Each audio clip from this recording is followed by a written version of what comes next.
महायुतीच्या जागा वाटपाची अजून अधिकृत घोषणा ही झालेली नसताना श्रीकांत शिंदेंनी हेमंत गोडसेंची उमेदवारी जाहीर केली आहे। तर दुसरीकडे शांतिगिरी महाराज नाशिकचा किल्ला लढवण्यावर ठाम आहेत। त्यामुळे नाशिकमधून उमेदवारीची माळ कोणाच्या गळ्यात पडणार आणि हा गड कोण राखणार याविषयी जोरदार चर्चा रंगतीये।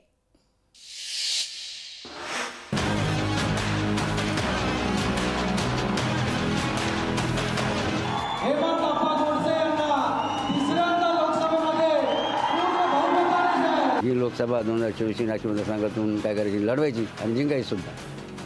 लोकसभा निवडणूक काही दिवसांवर आहे, त्यामुळे युती आघाड्यांमध्ये जागा वाटप ठरल्याचं माय, पण अजूनही काही जागांवरून रस्सीखेच सुरूच असल्याचं दिसतंय। ऐतिहासिक महत्त्व असलेलं धार्मिक, सांस्कृतिक आणि साहित्य संदर्भ असलेलं कृषी क्षेत्राच्या दृष्टीने अग्रेसर, पर्यटनासाठी प्रसिद्ध आणि वेगळं भौगोलिक आकर्षण असलेल्या नाशिक लोकसभा मतदारसंघात महायुतीकडून कोण लोकसभेच्या मैदानात उतरणार याविषयी उत्सुकता होती। त्यासाठी विद्यमान खासदार हेमंत गोडसे किंवा शांतिगिरी महाराज यांच्या नावाची चर्चा सुरू होती। पण महायुतीच्या जागा वाटपाबाबत अधिकृत घोषणा होण्याआधीच श्रीकांत शिंदेंनी हेमंत गोडसेंची उमेदवारी जाहीर केली आहे। प्रभू श्रीरामांचा दृश्यमान जो आहे हा नाशिकमध्येच या ठिकाणी राहिला पाहिजे। मी त्यांना या ठिकाणी सांगू इच्छितो की आपला दृश्यमान जो आहे तो या नाशिकमध्येच या ठिकाणी राहणार आहे आणि पुन्हा एकदा आपल्या सगळ्यांना हेमंत गोडसे यांना तिसऱ्यांदा लोकसभेमध्ये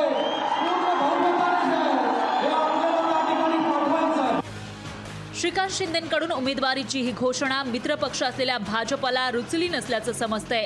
हेमंत गोडसेंना स्थानिक भाजप नेत्यांचा विरोध आहे।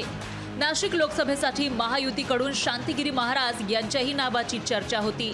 त्यासाठी शांतिगिरी महाराजांनी मुख्यमंत्री शिंदेंची भेट घेऊन आपली दावेदारी आधीच जाहीर केली होती। अशात श्रीकांत शिंदेंनी केलेल्या घोषणेमुळे त्यांची अडचण झाली आहे।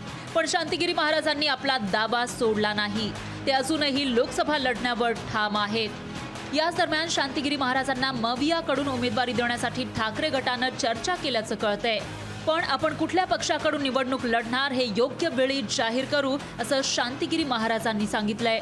त्यामुळे तर्कवितर्कांना उधाण आलंय। ही लोकसभा 2024 नाशिक मतदारसंघातून काय करायची, लढवायची आणि जिंकायची सुद्धा। अपक्ष लढणार का किंवा कुठल्या पक्षाच्या तो वेगवेगळी योग्य आमची जी कमिटी लोकसभेची कमिटी ती निर्णय घेईल। ह्या शिवसेना व्यतिरिक्त कुठल्या पक्षाची आपली काही चर्चा काय? तो ते संपूर्ण निर्णय आमची सर्व जी लोकसभेची कमिटी त्या संपूर्ण अधिकार त्या कमिटीकडे दिलेला आहे बाबांनी। उत्तर महाराष्ट्रावर राजकीय वर्चस्व मिळवायचं असेल तर नाशिक ताब्यात असणं गरजेचं आहे। त्यामुळे हा किल्ला सर करण्यासाठी प्रत्येक पक्ष कंबर कसून मैदानात उतरलेला असतो। पण या मतदारसंघातील मतदारही सुज्ञ आहेत। इतिहास बघितला तर इथले मतदार डोळे बंद करून एकाच पक्षाच्या मागे जात नसल्याचं लक्षात येतं। भानुदास कवडे आणि हेमंत गोडसेंचा अपवाद वगळला तर इथल्या मतदारांनी एकाच खासदाराला पुन्हा निवडून दिलं नाही। त्यामुळे 2024 लोकसभेसाठी हेमंत गोडसे असो किंवा शांतिगिरी महाराज, त्यांचा नाशिकच्या राजकीय आखाड्यात आता खरा कस लागणार आहे। महेश महालेसह ब्युरो रिपोर्ट, लोकशाही मराठी, नाशिक।